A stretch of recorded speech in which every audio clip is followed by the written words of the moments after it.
You know, that's I don't know. it's not. Yeah. You know what? Do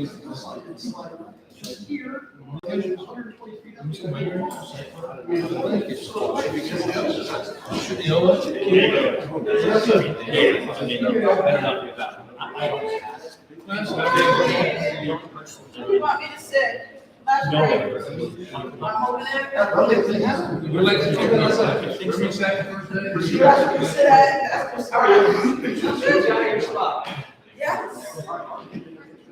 Yes. Yeah. I mean, you know, hopefully, I don't like that. Yeah, it's not good. Good guy. You don't like to hear it. No.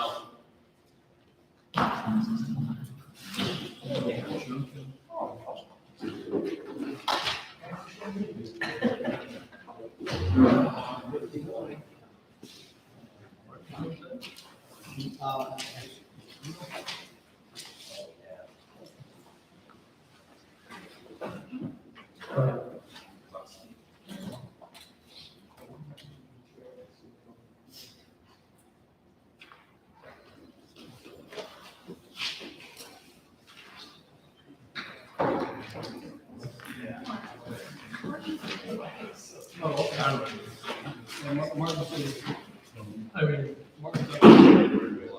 we haven't. Well, that's- Last lecture? I think we've done all right. Oh, there is. No, actually, no, I have my own one. I just forgot about the big thing. Thank you. Yeah.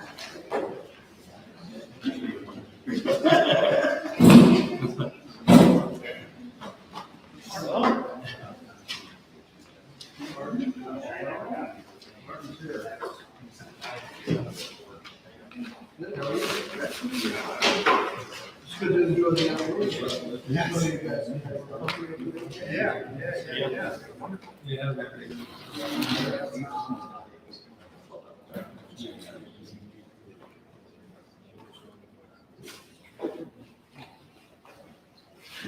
Sean? You ready? Good evening, everybody. Welcome to the Consolidated Planning Board meeting at the Joseph E. Zaloga Post. Regarding the first project development, joint overlay zoning district, Consolidated Planning Board. First order of business is called order. Martin? Here. Mark? Here. Craig? Here. Vanessa? Here. And obviously, I don't know if everybody's had a chance to go over the minutes from the meeting of March 20th. Are there any questions about the minutes? Is there a motion that can be made to accept the minutes? I'll make the motion. Mark, second. I'll second. Craig, all those in favor? Aye. Any opposed? No. Let the record show the minutes are in. To the Consolidated Planning Board staff, which is the Albany Planning, Greg Class, and Sean McGuire. What do we got tonight? So we've been more than 30 days since we sent out our notices for lead agency and seeker. We've received no objections to the Consolidated Planning Board being lead agency in the type 1 action. So we're ready to issue a notice out to all the interested and involved agencies to establish that. And if there's no objections, we'll issue that letter tomorrow. You do what? We'll issue that letter tomorrow unless there's objections from the board. Fred? Anything? What's that? You're good? We're good. You're good. Okay. To the regular business at hand, I'll turn it back over to the applicant.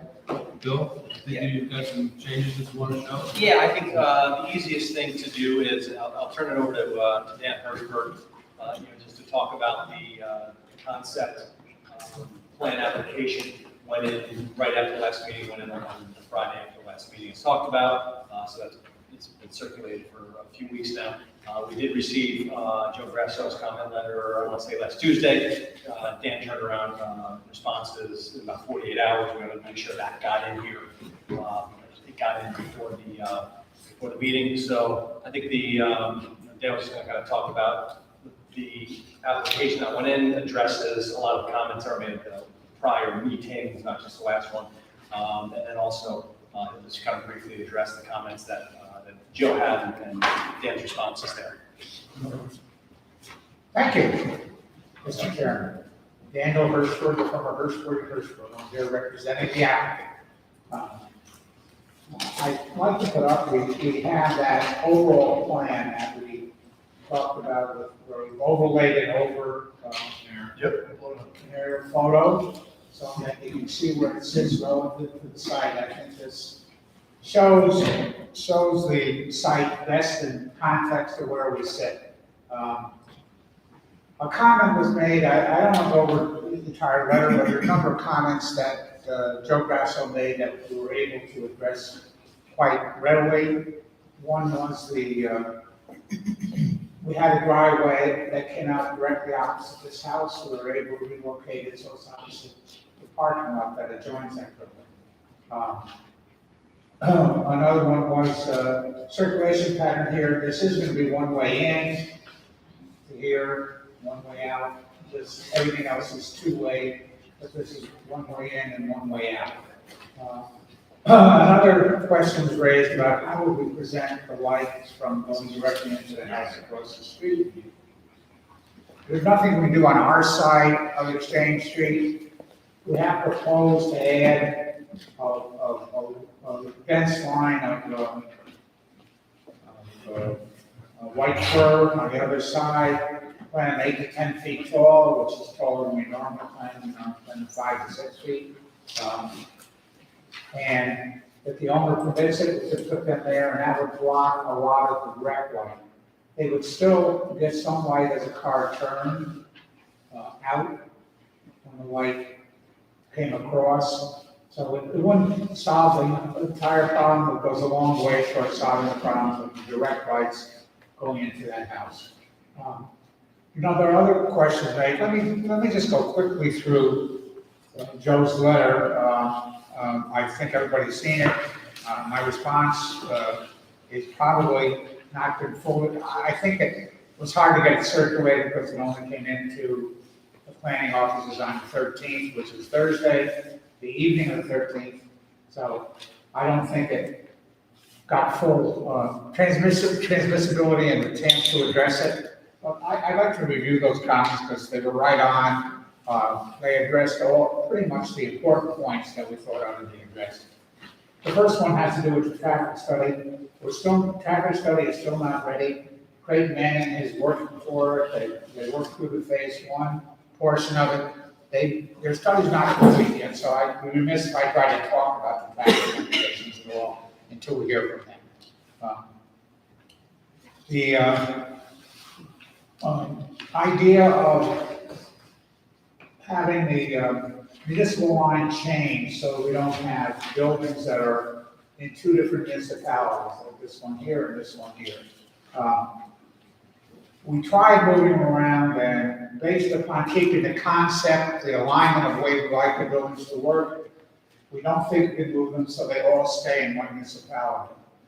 The applicant has absolutely no objection to a change in municipal lines to accommodate that, to make it work so that there's not a building that's in two municipalities.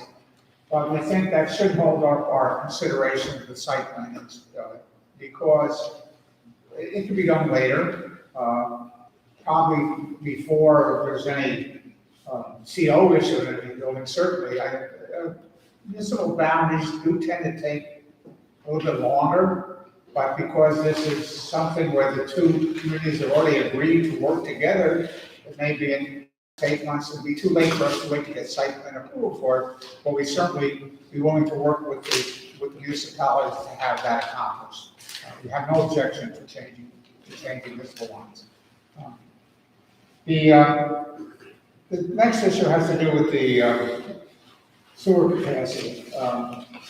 This site used to be served by a pipe that came across here and went directly into the Platoon Creek Intersector sewer, which is right here. It had its own sewer connection. The Tobin Packing Company had its own meter pit. It was operated by the city of Albany, but it was meant for Tobin Packing. About 5 years ago, it hadn't been working for a number of years. About 5 years ago, the Albany County Water Purification District disabled. They didn't want any sewage coming there, and it is no longer functional.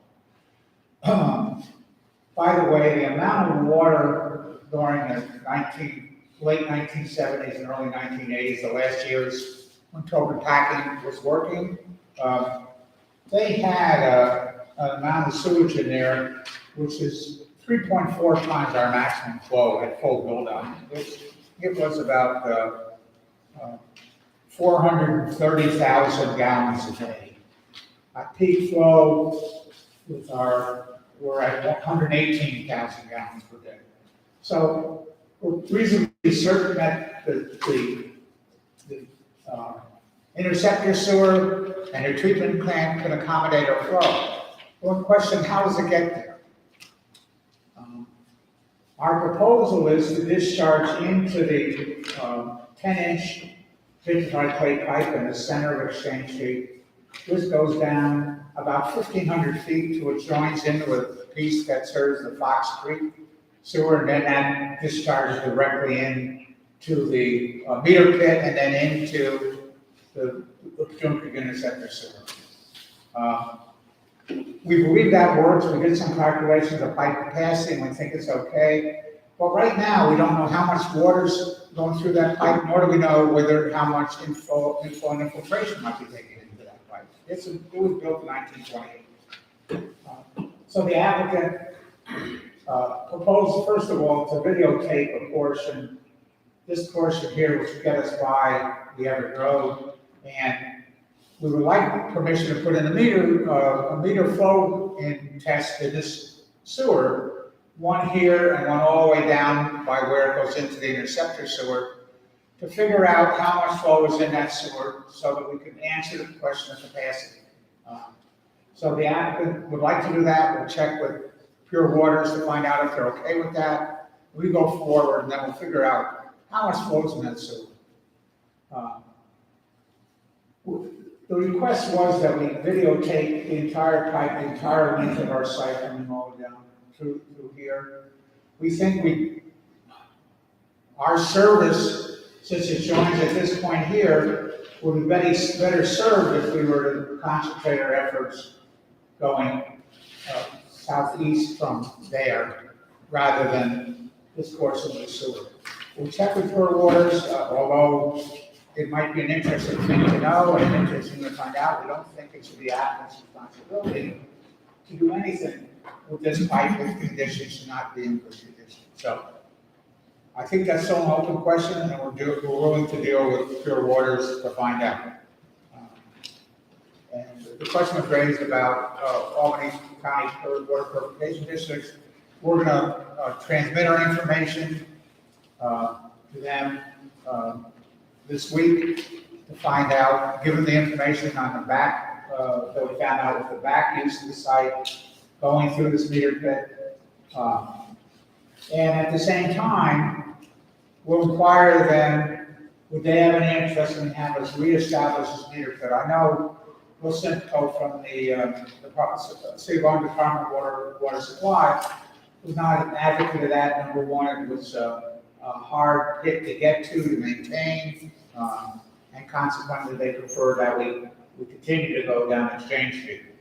But that's still up in the air. We're still want to work that thing through, and we think we can find a proper resolution for that. The question of whether or not we'll have to put a turn lane in here, or even a turn lane here, to accommodate traffic is still up in the air. We'll get the traffic study, we'll know better about what the recommendation is. It doesn't seem, by the preliminary information that you have for phase one, that phase one will generate the need for turn lanes, but again, it's premature for me to talk extensively about the traffic studies since it hasn't been circulated yet. The question of improvements to Exchange Street, I mean, this has been all along. The applicant is proposing to put a sidewalk the entire length of his site right on down to tie in with at Everett Road and Exchange Street. They're also prepared to put in a curb or a lift gutter, whatever the decision is regarding the treatment of their side of the pavement, and restore it. They're already proposing to put crosswalks in opposite the proper locations across the street. The applicant does not feel it should be their responsibility to extensively rebuild or work on Exchange Street for the length of it. I mean, it's a town road, it's been in poor condition for a number of years. We do have a few years until our first tenants will be in. We think there's some time to work that out, but the applicant points out the fact is that they've already made a significant investment in the property, the purchase and demolition of the buildings, and the cost of construction being what it is. They feel essentially for them to pick up the reconstruction of Exchange Street. Now, when I say reconstruction, somebody takes a look at it and figures out that the subgrade's okay, and it be done with a mill and fill, that's fine. That's much less expensive than reconstructing the entire thing. We're putting a sidewalk on the north side, we think is beyond the scope of what our clients would be required to do. Another issue was raised about the, I already talked about the entrances. The request to relocate an entrance to opposite Exchange Street. We took a look at that, and number one, this one is more ideal. It gives us more space to make that entrance and change in there. Here, we are tied in, our whole concept is tied into having this boulevard down the center as the main feature of our site. And this makes it very congested to do anything with our traffic in that location. And we'll also make our idea that when we build out phase 2, that we'll have a site where this is centrally located, phase 1 and phase 2, the main areas of our site. So we prefer not to relocate it opposite Russell Road, and we would propose that. Applicant provide landscaping along this side here, we'll obviously landscape that side. It's adjoining the ball fields. Somebody mentioned that a lot of the ball fields approaches over our property line. We went back and I checked our survey. There was one bleacher right at this point, right here, which joins that field, which is over on our property. And we'll work something out with the ball fields to, my guess is that if it doesn't interfere with anything, we might give them a license to leave it there and continue to use it. Either that or relocate it someplace else with them. I don't think it's a major issue. The fields themselves are not impacted at all by the property. The other, there were some technical questions that were raised. This was a non-technical portion of discussion. Joe said some new technical questions. There are some easements across here. There's a gas easement comes through and down towards this property here. There's an ingress and egress easement to allow CSX to come down to their tracks. Greg Crochet is working to see that those can be extinguished as part of our application, that they will be extinguished. Quite honestly, being all electric, we may just want to abandon gas entirely on the site and even maintain it for other purposes. It's still be decided, although the buildings are all electric, they're going to be heated and cooled with electricity. Being 100% without gas may put us in a little bit of a problem. A whole bunch of your emergency generators are run on gas. A whole bunch of your outside grills, etc., are run on natural gas. Maybe we do them on propane, so we don't have to tie in with natural gas line. It's still be decided, but our goal here is to primarily eliminate natural gas on our site, which is the goal of New York State right now, and most municipalities are tending in that direction too. The site is a brownfield site, the entire site. This portion of the site appears not to have been impacted very much by debris, hazardous material, or anything else in here. So our thought there is we could use infiltration methods down here, because this soil actually is Elnora loamy fine sand, which has pretty good infiltration rate. The groundwater here is like 8 feet deep, so we could put this in as an infiltration basin. But this is phase 4 of our project. Our timeline puts us probably 10 years out to get to that. And by then, we hope DEC will issue their approval of their best management practice plan to resolve these issues. And we would like them to allow us this infiltration down here if we can show that there's no danger in there. But traditionally, anything on the brownfield cleanup program, DEC normally conditions it that you can't use any infiltration method on anything infiltrating through that soil that will find its way to the groundwater. So, quite honestly, I don't think that we'll get that exception, in which case we'll take that stormwater and take it right down here into the rest of our system. We may have to put we already have a subsurface system here, and a subsurface system here, and a subsurface system here. May have to add another subsurface system. Our treatment on the site, our stormwater treatment on the site, because it's a redevelopment site, is primarily for what we call alternative methods. And the alternative methods we chose is one that we've used quite a bit and has been very successful. That's hydrodynamic separators, which are, people may remember about 15 or 20 years ago, there was a big demonstration in the city of the Hose where they had a very large swirl concentrator that took the stormwater that came down and swirled it around and took all the solids out of it and floated all the oil out of it. Well, that was the start of a lot of these hydrodynamic separators. They're now quite often used, and here we could put in a couple down here. If we had a third one to treat this stormwater, we could do that too. So I think from a stormwater standpoint, the stormwater on the site all goes in this direction. There's a little portion of the site which now goes out to basins on Exchange Street, which the town of Colony highway people had tracked and says it goes out to Exchange Street, but then it comes right back through into your site anyway.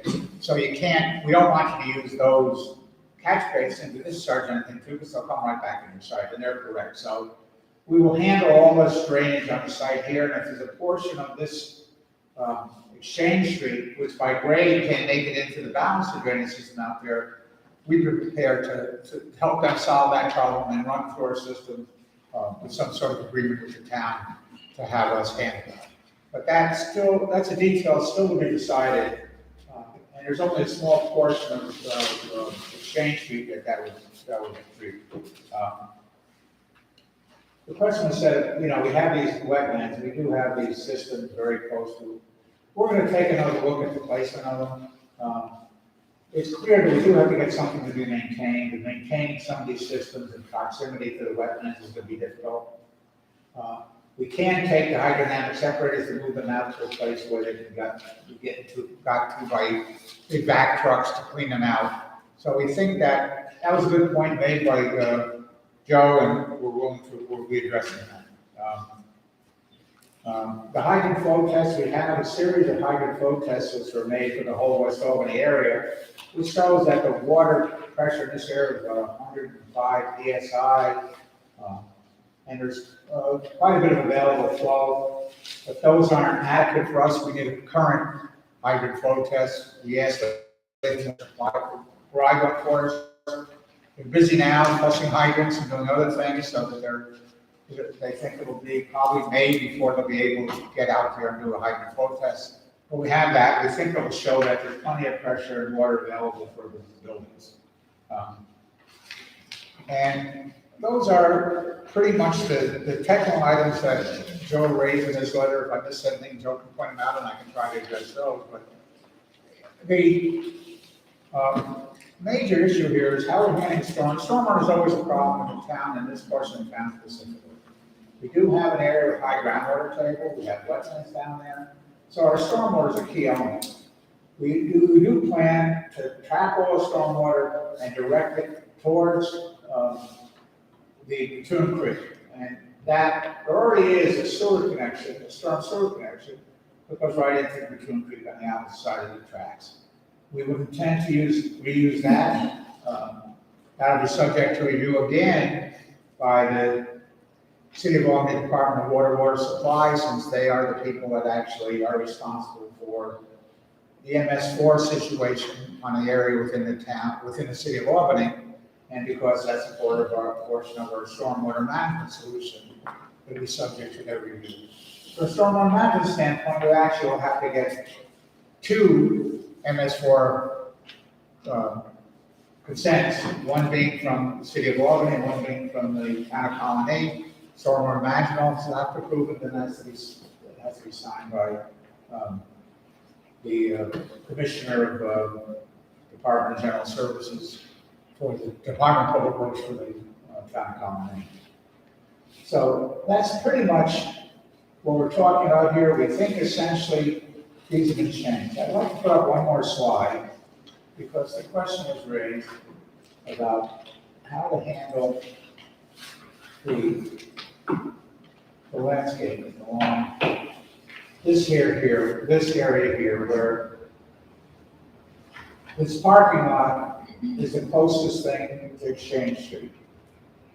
We've added a very intense line of shrubs and trees and a 4-foot high fence with stone pillars all the way down the site.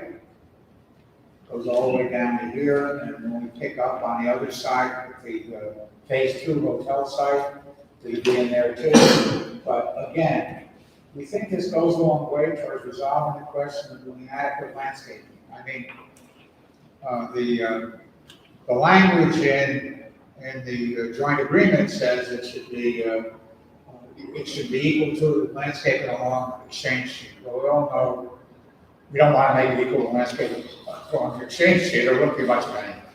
But we well exceeded that, and this is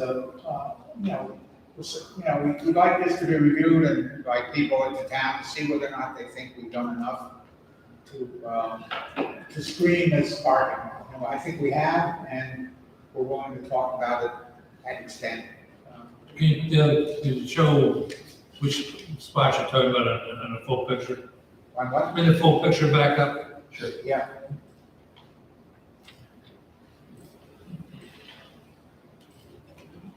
That's the area here, Yeah. here, and here. And I'm assuming that you can do something around the main entrance, wherever that may land. Yeah, well, yeah.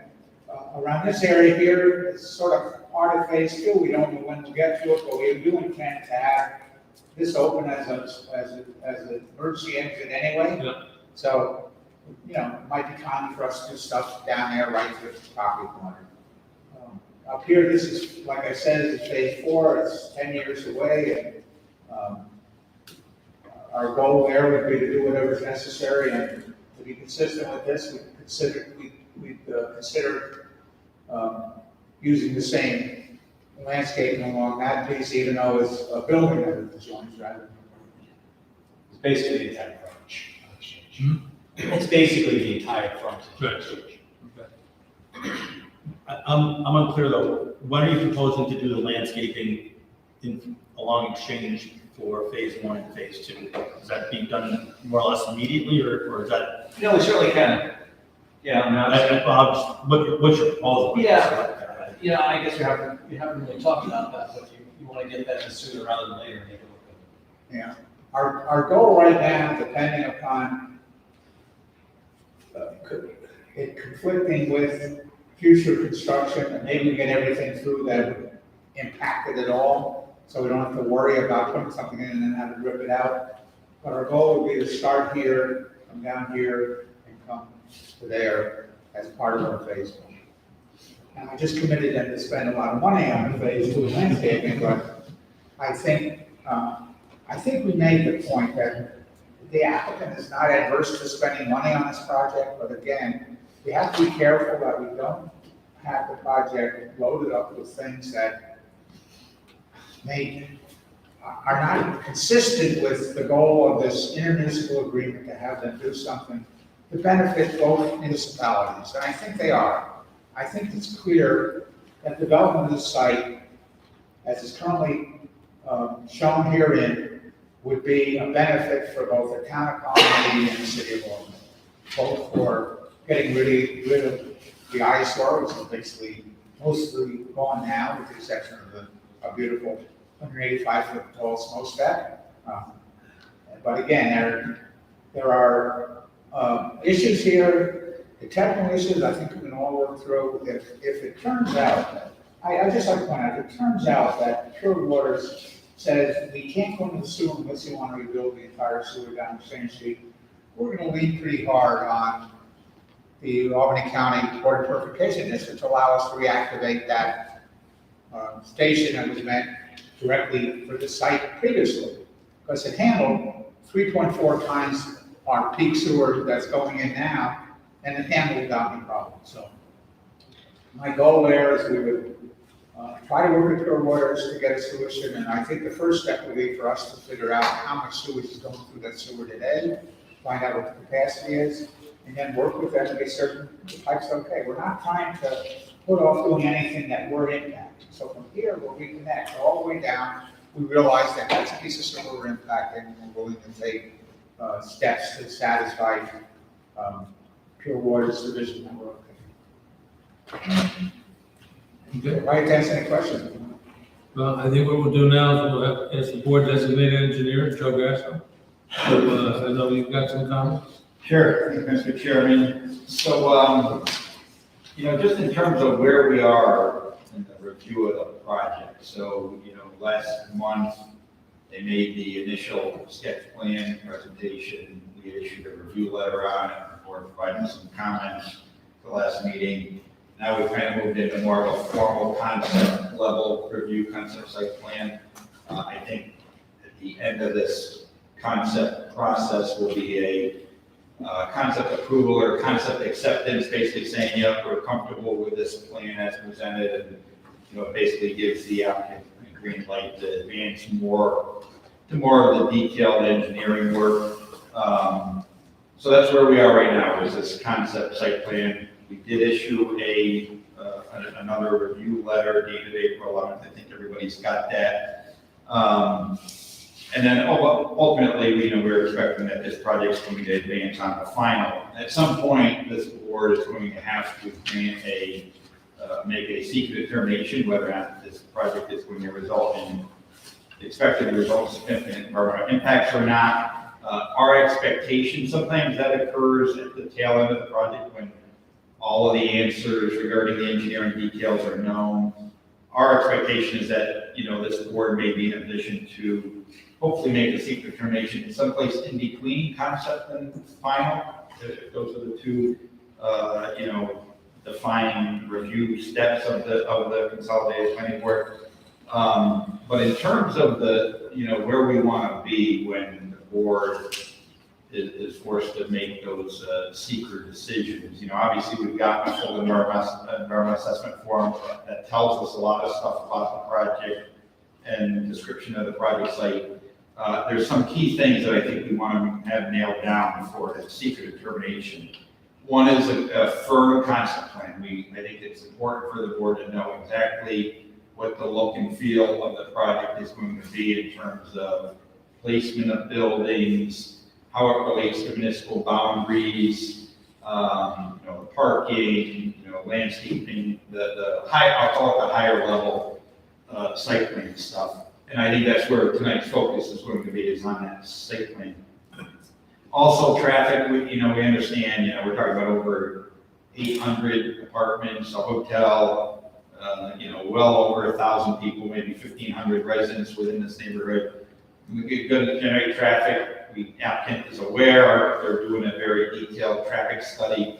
I think we're going to want to know what the results of the traffic study are and whether or not there's going to be impacts that need to get mitigated through the design of this project, either internal design or off-site improvements. I think that's something that we're going to want to know before a secret determination is made. I'll get into the comment about the municipal boundary line. They talked about, well, that maybe with something that will go through, but we don't want it tied to the schedule of the project. I think that's kind of a significant issue. If we're starting about doing annexations between municipal boundary, that's something that I think we're going to want to know for the seeker process. And then Dan talked about the impacts to water and sewer, and I think they're making good progress.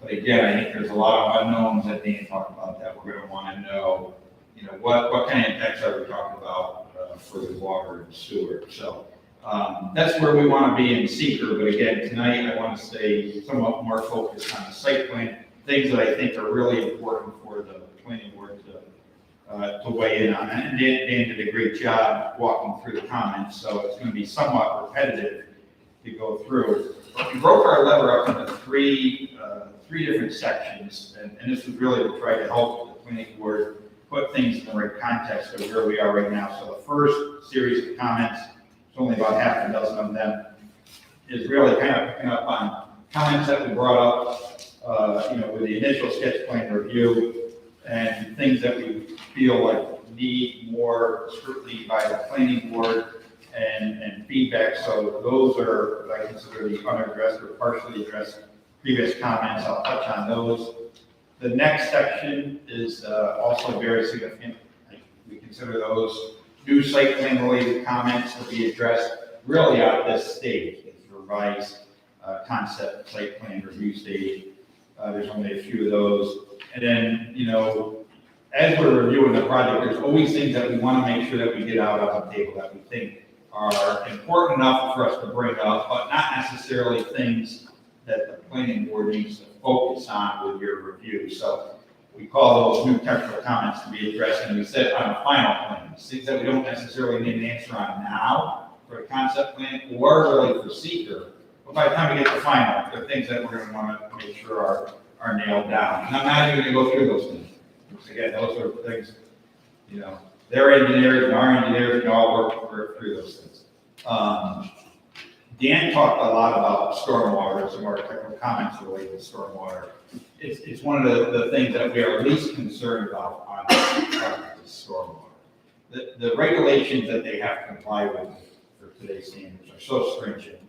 The stormwater management, that will be in place when this project is all built is 1,000 times better than the way stormwater management has been handled for the past, 50, 100 years, understanding what the former use of the site is. So, again, stormwater is something that's going to be between their engineers and our engineers. And when we come to the conclusion that it's code compliant, it's going to be fine, I think, to satisfy the planners that are reviewing the plan itself. So the first section on the unaddressed or partially addressed comments is the traffic study. First comment, again, Dan said it's underway. We haven't seen it. We did comment about what the scope of the traffic study should be. So by the time we get that first iteration, hopefully it's going to have the right level of detail and looking at the right intersections. We have no preliminary comments to add. I think it would be premature, but hopefully at the next meeting, we've had a chance to get the traffic study and go through and provide some comments to get those back to the applicant's team so that they can start to respond to those comments. And also we can get some feedback from not only the city and the town, but also DOT, because obviously, again, we're talking about well over 1,000 residents, a lot of trips from this project site. So we want to make sure that, all these area intersections and roadways are being looked at and everybody's going to be brought along through the traffic process. The second comment, again, is about the municipal boundary. I think it's a significant enough issue to something that needs a firm direction at the stage that we're at now. Our review is if the boundaries weren't able to be changed, we think that there's, I won't say minor changes to the site plan, because there's enough buildings that are straddling the boundary that some modest changes would be required. We do think that those changes could be made without a significant change to the look and feel of the project. No impacts on overall density, no impacts on the phasing. So I think the overall development scheme could take place, but if the buildings were going to shift to try to miss these municipal boundaries and not straddle it, we want to see that on the plan, because everything's, with the access points and buildings and parking, things are now starting to, tie into one another, where we're going to want to see that, again, that concept plan nailed down.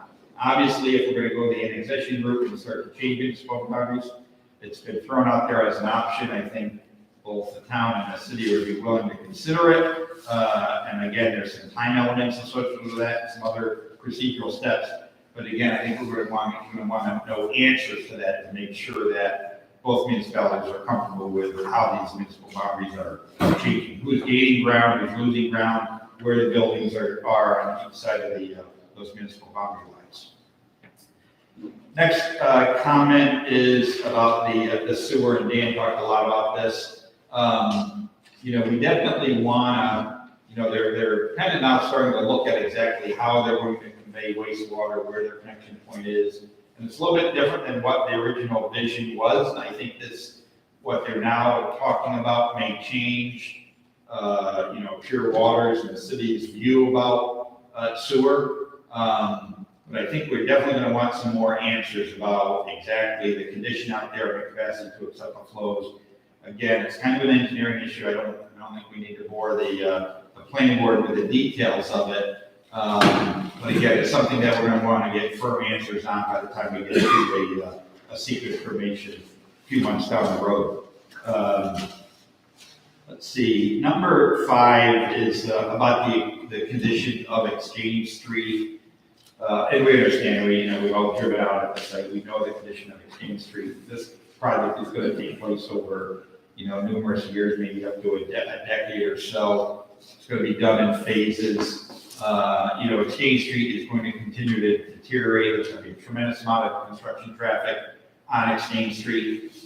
Our expectation is that this, with over 800 apartments, well over 1,000 people, maybe 1,500 people residing within this project site, there's going to be a new vision for what Exchange Street and how it's going to function as a road. It's not just going to be a cut-through road. It's not just going to serve, some modest residential neighborhoods. It's going to be, more of an urban type environment. We're looking at more upscale type, apartments here, more of a commercial, new urbanistic feel. I think Exchange Street and how that looks and feels can be a really important part of the project. Understanding that, when we're talking about these off-site improvements, they come with a considerable cost. It's what's fair for this project. When we talk about, rebuilding Exchange Street, our expectation is that, Exchange Street should and will need to get rebuilt, commensurate with the project.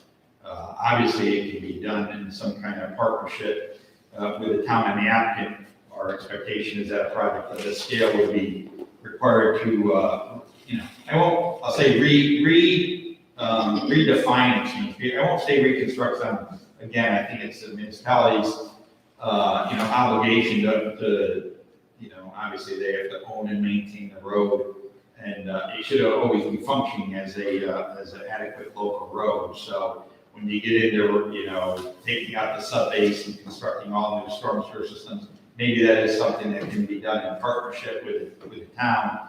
But again, when this project is all said and done, 10 years down the road, our expectation is that this project, Exchange Street, will be rebuilt. There will be new curbs, new sidewalks on both sides, and street trees on both sides. And really, just to handle the demand of the traffic and the pedestrian activity that we're expecting to occur, I think it's going to be, an important part of the project. So something that the board should weigh in on at this stage.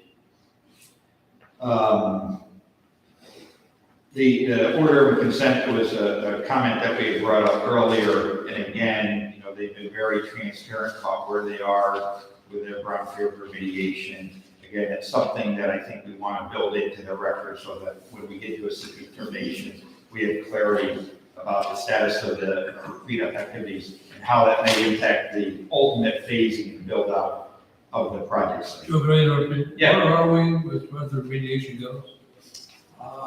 Sure, so we have done all the soil samples, all of the groundwater samples. We've actually done this twice over the last 2 years.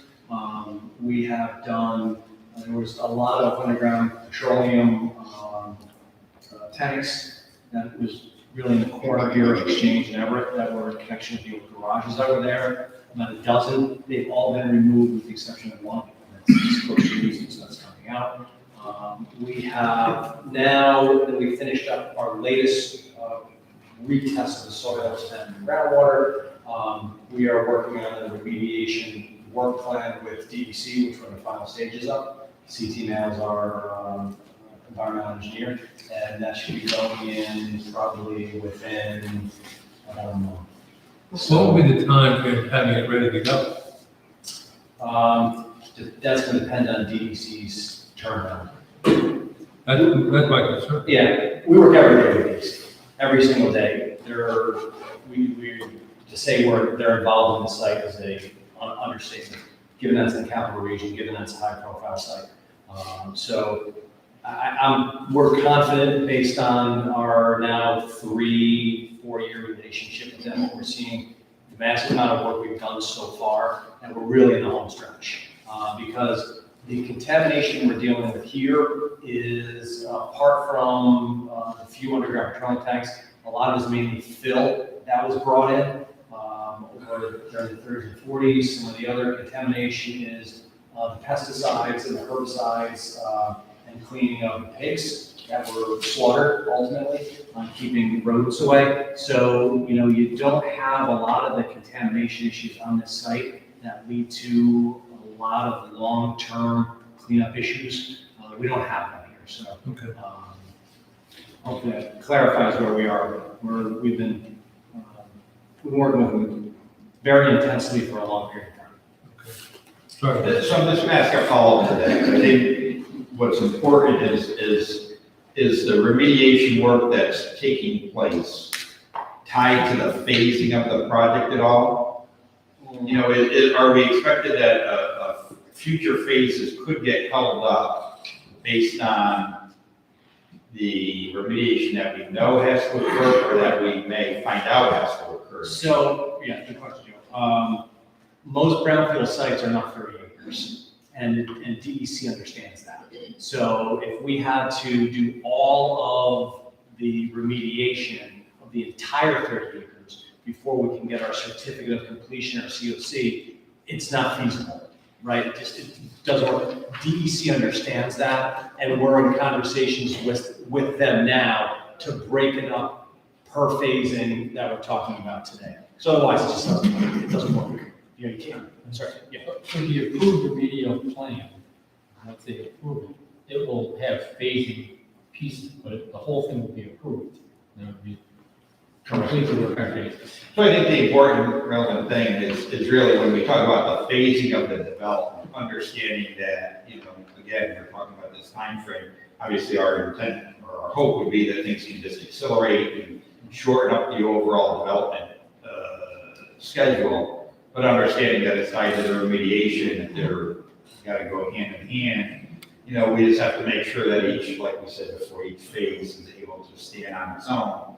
And the board understands, if there's things that they need to do temporarily to make sure that this project works from a accessibility standpoint, and use standpoint, we're definitely looking at a constructive development schedule. So I'm not going to dwell on that anymore. So into the new site plan comments, and again, these are some things that have been talked about before, but again, we just wanted to add some specificity to it to make sure that we were being clear with what the thought process was behind the comments and why we feel that now is the time to make sure that they get addressed, or the board decides that they don't need to be addressed. But the sidewalks on both sides of Exchange Street, there's poor condition sidewalks there, and really we think that this project should be the defining factor of what Exchange Street should look like. And again, sidewalks on both sides of the road across the frontage to accommodate, whatever 100 people or so that hopefully can not just have to rely on a vehicle to get around and walk around the neighborhood is something that's important for the project.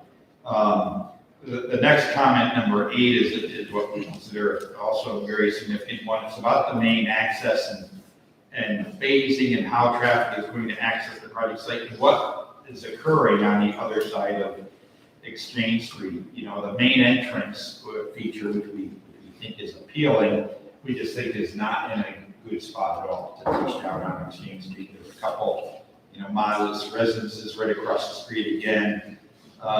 You know, we don't want a lot of traffic or any traffic to the apartments coming through the hotel complex. So we think we would like traffic to use that main access. We really think that main access should be at Russell Road.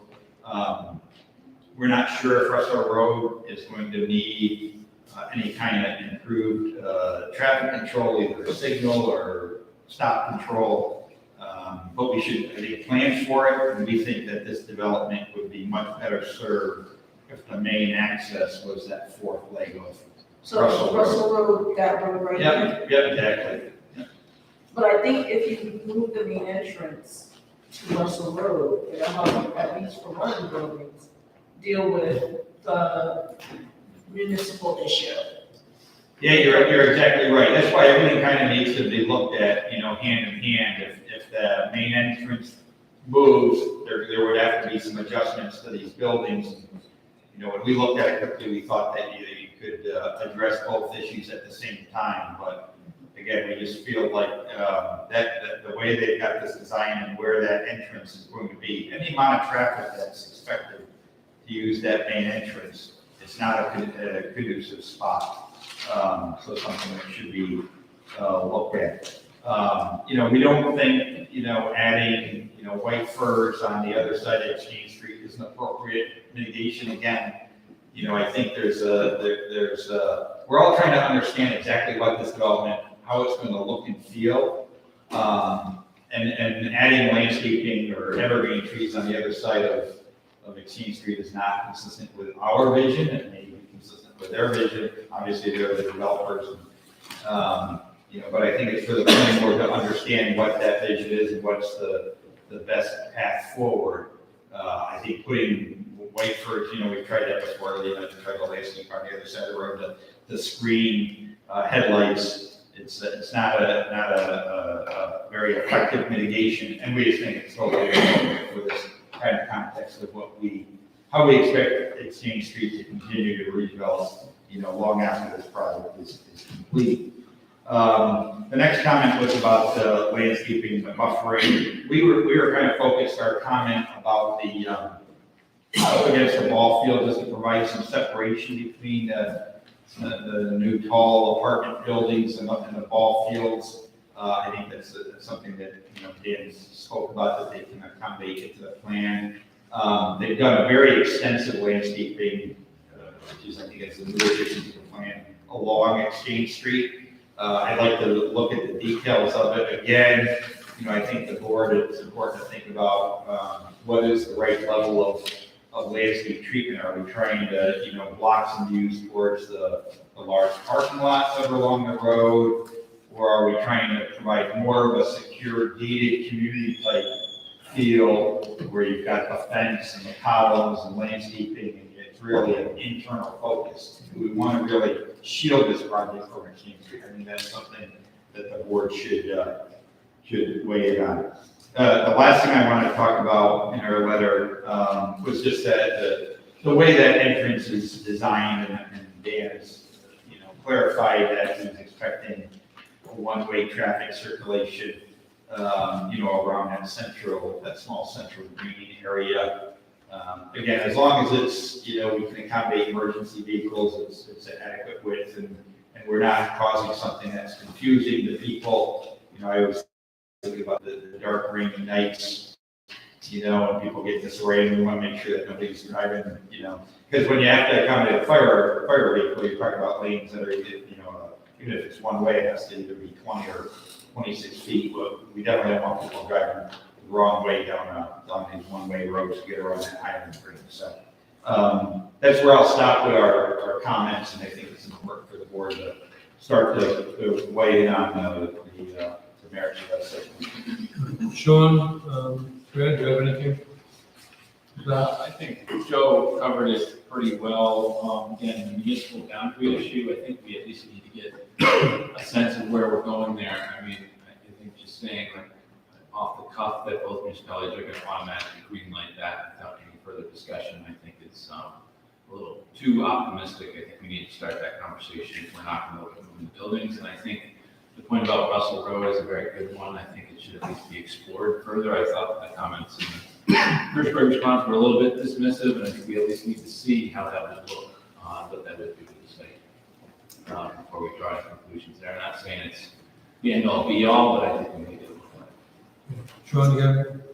Yeah, a couple, I think, Joe, again, get on a lot of the same, as we start to see this come together more, I think some of the changes from how it was presented as a mixed-use community are starting to show themselves. One, for example, being the streetscape. I'm starting to see on the plans themselves that the main entrances appear more oriented into the parking lots, and so that leaves rather a barren streetscape along there, whereas the initial plan showed a lot more activity along the streetscape. And I think that the loss of the neighborhood retail and the like really has a significant impact on this project. It also, I think, has an impact on the project when we talk about what the benefit is to the overall community. The benefit to the community is that that building is gone, and that's the benefit to the community. But if there was a more comprehensive thought to what West Albany and the city of Albany is getting from this redevelopment of this site, I think we're still missing that piece. And that's something that I raised in the last meeting, that there has been significant changes from how this was initially conceptualized to both the town and the city, and to where we are today. I agree also on Joe's point. I think we raised this last time too, in terms of alignment with the existing intersections, Russell Road. I agree that the pine trees are not an adequate solution for a resident who's been there for quite a period of time. We've tried to mitigate that in other places with far less traffic, and it's not been terribly effective. Okay. Start with you, Martin, to the board. I guess kind of following on to the issue of lining up the entrance with Russell Road. I do think there's some it's way to look at that. I think it probably will at least fix the boundary issue here for that one building just below it, because the boundary would wind up being in the entrance area and in this way up here. So I think, and also there's I've heard it mentioned a couple of times the fact that this project could start out as something different. Have we been given that? I don't recall seeing it. Talked about that original. The 2017 document. So you're not going to speak up. The 2017 document that we have on file that I believe was presented, a copy that is uploaded to Dropbox, so I can send you that link directly. Okay, great. I'll do it. Joe did a great job articulating some of the concerns that I have on the project. I do agree with taking another look and sharpening pencils to figure out a better alignment of the entrance. And I guess the overall reaction is that, is this going to be an enhancement to the community or an island that's next to the community? Is this going to be added to the adjacent community, or is this going to be creating a completely separate and segregated space within the community? So, aesthetically, everyone has their opinions. There's not a prescribed sort of aesthetic that is identified in the ordinance that governs this development site. But I think we can definitely do better with this one in terms of integrating it into the community, providing more and enhanced pedestrian amenities, and just minimizing the negative impacts that such a large development would have on the existing community. Okay, great. I agree. We need to at least see a plan with the entrance aligned with Russell Road. There could be more than 1,000 trips out of that main entrance every day. I mean, I'd be surprised if it's less than 1,000.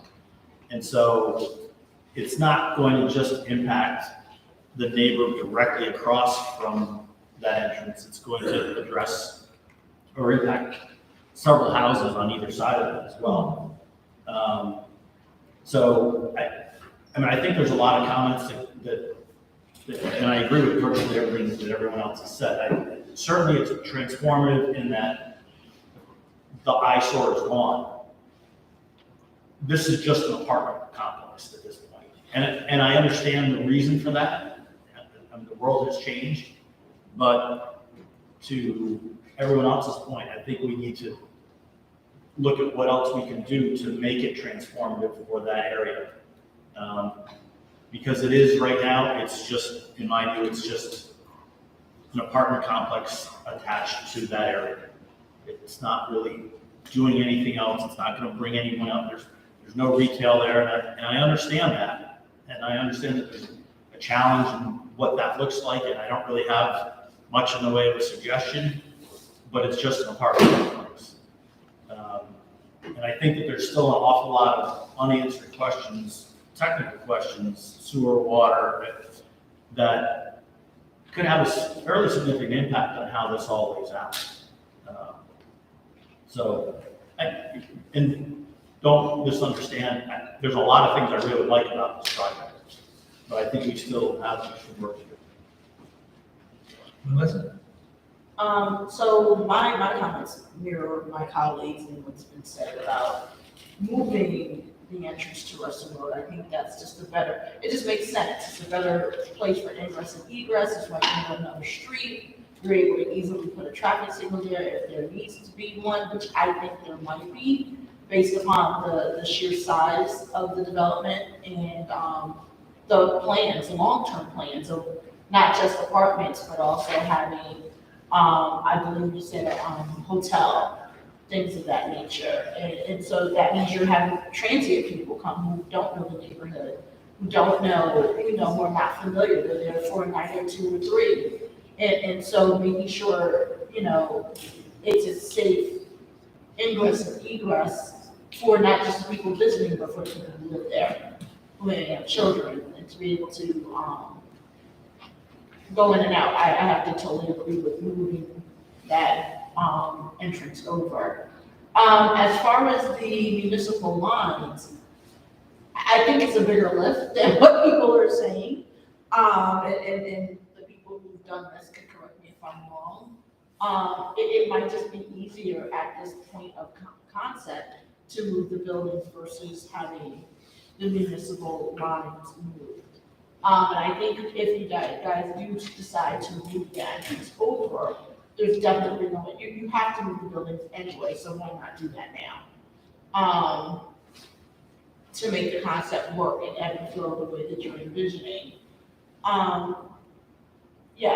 Everything else, everybody says I'm really on board with, and I know that there's a lot of unknowns right now, and that comes with a project of this size. But I'm really eager to hear those blanks being filled in, and I think that'll help bring this to a better life, and making sure that whatever's being built there actually meets with the community and their needs as well as the needs of both the town and the city. So those are my comments. I'm going to have a couple specifically. The community building, Yes. what was presented to us in the site plan review application, this building's going to have a cafe, it's going to have a wellness center, it's going to have bowling alleys, a movie theater, golf simulators, the management leasing office, co-working space. How big is it? 15,000 feet. It's 15,000, okay. When you say a movie theater, I'm assuming you're in a media room. Oh, absolutely. I mean, movie theaters, the biggest, they're bankrupt, right? No building movie theaters are actually closed. So it's right, it's for these communities. But this building basically is for the community of the apartment. Correct. Correct. Yeah. Will it even be open to the public? No, not necessarily. No, okay. A couple of specific questions. Public safety, have we talked about Albany Fire, Albany Police, Colony Police, West Albany Fire Department, fire coordinators for colonies? Have we talked to them at all? I mean, we got buildings that are going to be in different communities, and there is a question of who's going to service this. There was some comments, there were some technical comments back from, I think, mostly Albany. about making sure hydrant connections were the same, things Yeah, like we that. had a joint meeting of all the departments between the city and Connolly right after the initial meeting, and they were involved in that. The Albany Fire Department made some recommendations, we incorporated those. I think they were under the impression that if the building was entirely in the city is responsible for both fire protection and police protection for that building.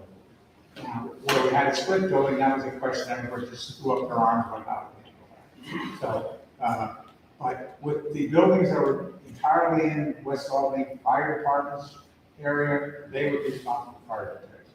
So I think what we have to do is have a system of fire notice situation, notification situation in these buildings where it makes clear where the fire is and who's responsible. Quite honestly, if it was a major fire, both departments would probably involved. But from a police protection standpoint, we don't see any way to do it. We're going to say if the buildings within the city police department handle it, and if it's in the town. And that goes to the whole annexation thing, Guy. Yeah. I mean, I think it needs to be looked at, you know, I mean, unless it's point, it may take a little longer than what people think it does, but, you know, I know everybody wants their piece of the pie. Go ahead. If the annexation goes through, it relieves three issues. It relieves the school district, it relieves the building departments, and it relieves the assessors, all of whom get impacted by lines going through a building. I have agreed with the Corporation Counsel's office to have a multidisciplinary meeting of 6, those 3 plus the police, fire, and EMS. And it's here in a few days. And we're just bringing the department heads to discuss those things. So I want you to know that that's not forgotten by both the city and the town.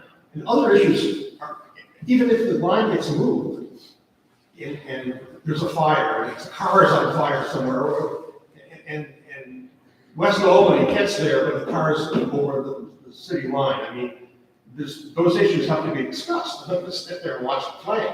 I mean, same thing with police calls. When the police gets called, you get involved with that. If it's over the line, I mean, it depends on how much the situation's an emergency. Well, fortunately, if it's over a line, either police department can enter on either side. Does a police department want their officer to have to testify in Albany City Court because they've been arrested in the city of Albany? No. And nor does the city of Albany, as we send their officers out to the town county court on every Wednesday night to handle an arrest that they thought was in their line, when a bright attorney said, you may have had the reason to do it, but, you know, we gotta go to this court, we're in the wrong court. There's those issues. Some of them won't go away, but they need to be discussed. I mean, the police need to discuss what happens if somebody gets a call and the car is close by, and when they get there, the issue is not in their jurisdiction. Well, to be honest with you, the current 911 system, from this building, it may go to the town of Conway, regardless of which city, which municipality it's in. And then it'll be up to the town of Conway to transfer that call to the city of Albany. Well, sure, if somebody absolutely knows where. Yeah, but if you look, Where it's located. but if you look nationwide, okay, some of the biggest controversies have occurred when the 911 call got dropped because it had to transfer between municipalities and something happened. I'm just saying that in the worst case scenario, I'm not talking about the person who knows that they could have to call the Albany Police Department. I'm talking about the person who picks up the phone and dials 911. Because it can get automatically transferred, and if you wind up in 911 land, then these things have to be worked out. Okay, I'm just saying, from the planning board perspective, this really needs to be looked at in terms of how you're gonna make this whole work. Because at the end of the day, we won't be here, you know? 10 years from now, I doubt, maybe Mr. Hertzberg, we're in the same cloud somewhere, okay? But at the point, I just bring it up so that we keep that on the table. Because it's the elephant room, it's not been discussed in front of the board. And it needs to be Some of us get resolved early, others can't.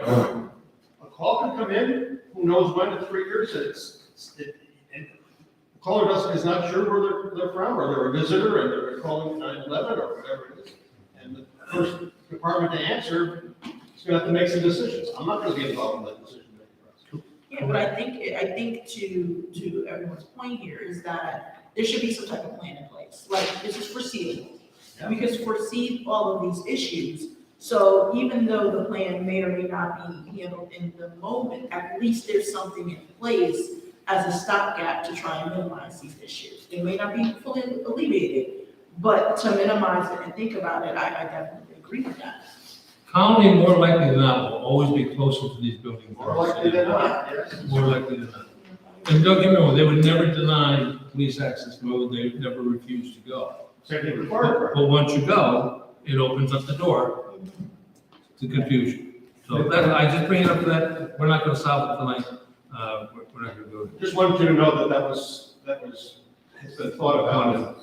We're trying to get the people together, have an initial conversation, so that they know what those issues are, maybe we start to resolve them 2 years ahead of meeting or a year ahead.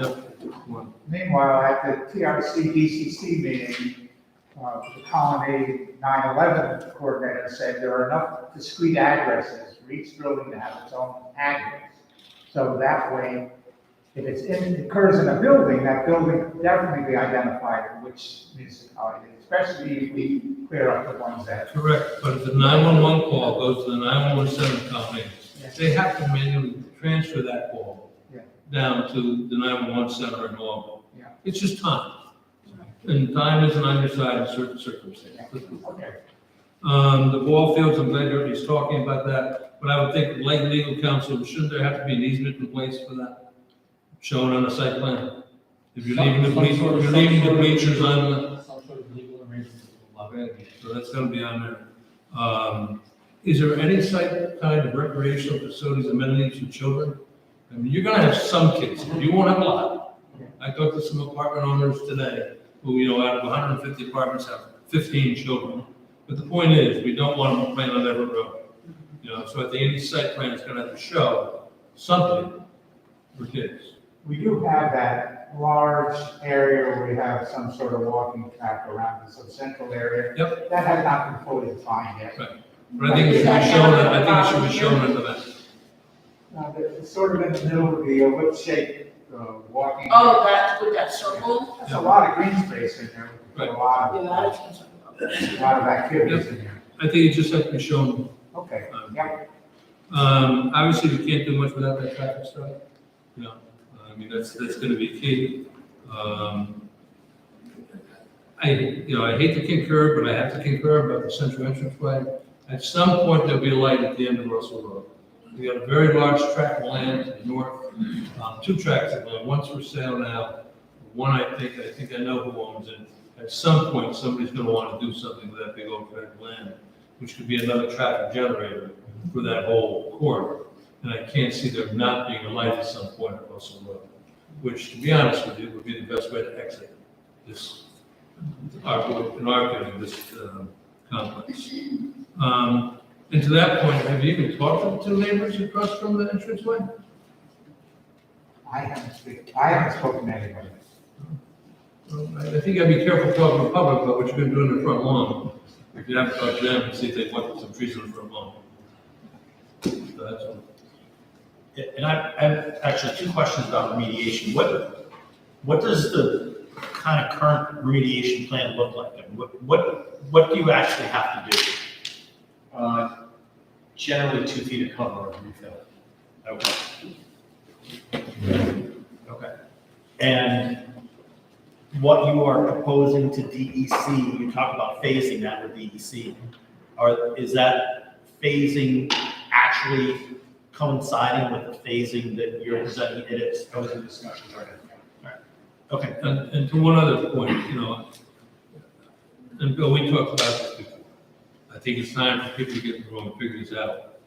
You want to move quickly, we don't want to tie you up, but on the same token, things have to be figured out, okay?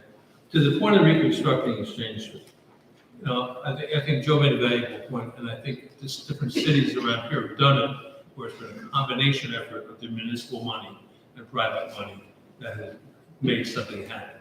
I don't think it would hurt the applicant to sit down with the town and just talk about that, talk about costs of that half-a-mile roadway. and talk about, if nothing else, developing a plan for it. So we know what it would look like on paper, so we know, have an idea of projected costs. And obviously, this is over a 10-year period. You know, you're gonna have to make repairs anyway, because you're gonna be tearing up the road just to take the footings of this, to throw them back again, and they're holding the lake back right now. Right. You know, so you know you're gonna have to do a lot of work anyway.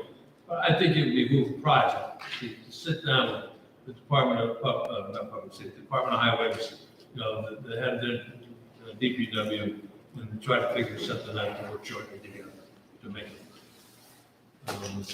Anybody got anything else on that? One small thing, this has been talking about this as a very big development, transit-oriented, newer this development at one point in time.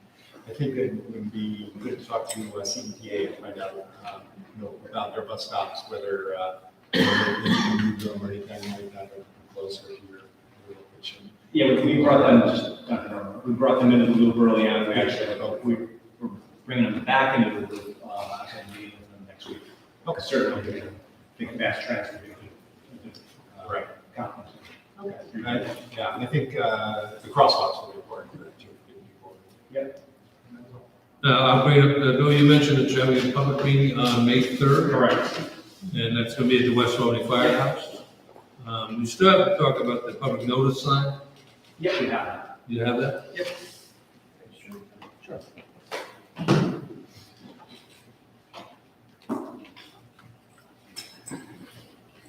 Kurt, you're gonna be able to get that on the sign? Aaron and I have been talking, he'll send me this, and I can put as much of that on the sign as possible.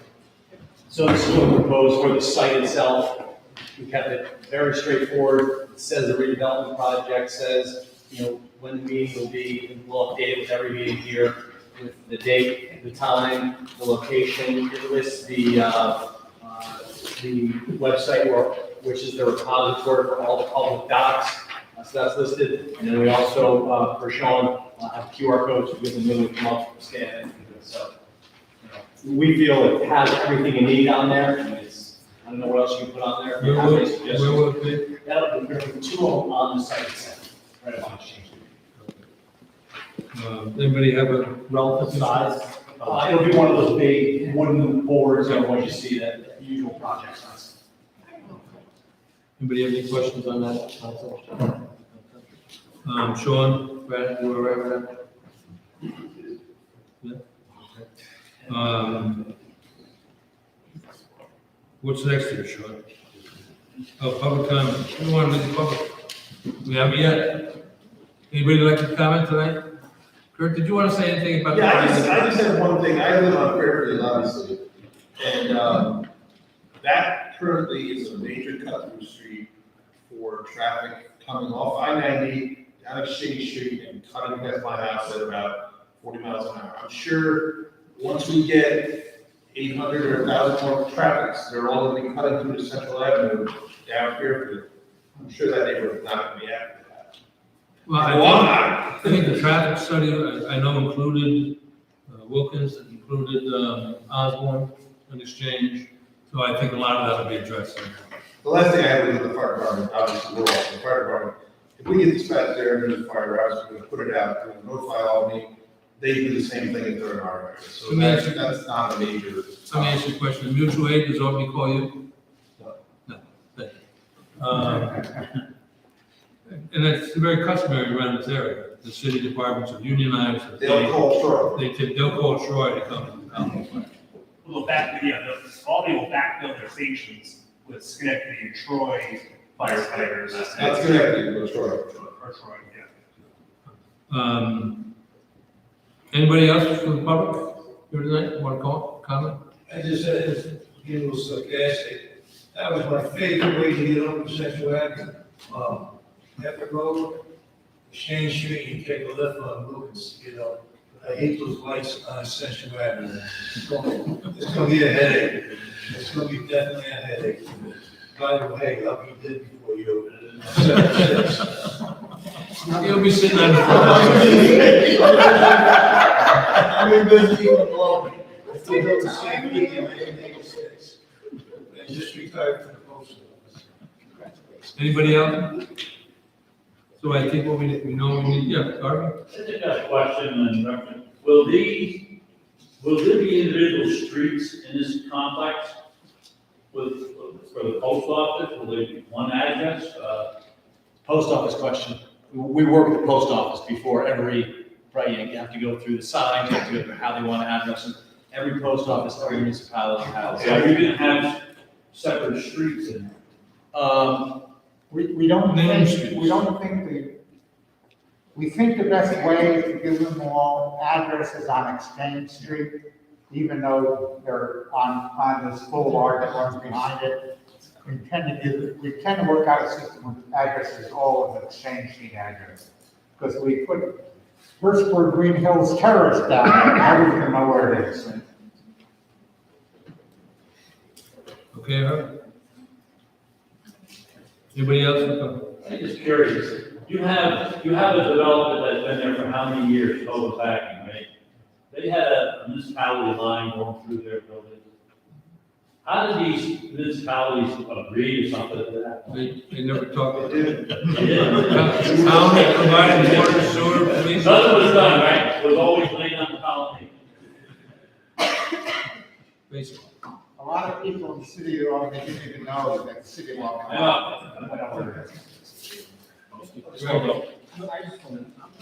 You guys speak up though. I would just like to make one point on the whole annexation question.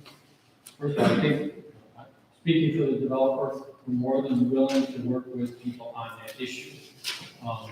It was specifically contemplated in the intermunicipal agreement that buildings would in fact be bisected by municipal boundaries.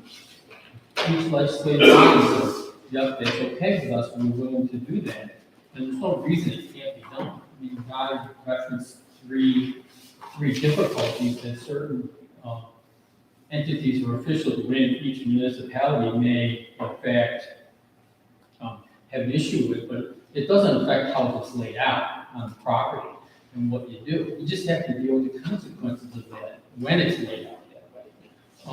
So I think people should just keep in mind that both the town board and the town council looked at that and said, yeah, we get that that's going to happen. And we're not telling you that a line can't in fact go right through a building. There was a provision that was in one of the exhibits that essentially said, if a building is more than 50% in one municipality, here's how we're going to handle the building permit. If that's not clear as to how we're going to handle it, I'm not sure, how. So I don't know that that should be something that's stopping the site plan review of this. Now, you can still, because the layout can get fixed, and then you can move the boundaries however you want to. Well, we haven't, I don't think anybody has ever said it'll stop it. However, and you all know, what was presented to those two boards in 2017 is a totally different plan from what's being presented to this board now. Totally different concept. All right? Now, we understand, as Craig said before, times have changed. A lot changed over the last 6 years. And it's left the developer in a situation where he has to totally change his thing. Well, that's going to create a little bit of a different look at it. At the end of the day, also, I'll be honest with you, I don't think anybody talked to police departments about this in 2017, nor the fire departments, nor the planning and economic development departments. Right? It was handled politically between the town board and the city board. I don't question that, but they also set up this panel, to take a look at the project as a whole, and that's what we're doing. Anybody got anything else?